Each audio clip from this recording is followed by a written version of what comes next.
Shu kunda O'zbekistonda siyosat va san'at ahli davlat rivoji uchun to'lanadigan soliqlar masalasida tortishib, bir-birini qo'pol qilayotganda, go'shtini yeyotgan bir paytda odamlar oyiga raketa uchirishyapti.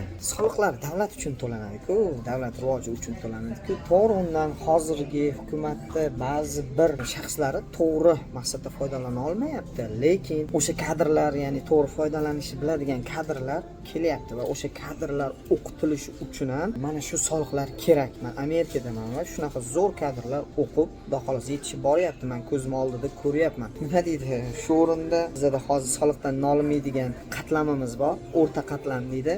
Do'konchilar, magazinchilar. Bu bechoralar haqiqiy vatanparvar. Aylanmadan olinadigan index yoki o'sha soliqlarni nima belgilangan bo'lsa, o'sha soliqlarni ham to'laydi. Shu bilan birga bitta gugurt cho'pi, bitta gugurt bermaganligi uchun, chek bermaganligi uchun 5 millionlab soliq ham to'lashadi, ya'ni shtraf ham to'lashadi.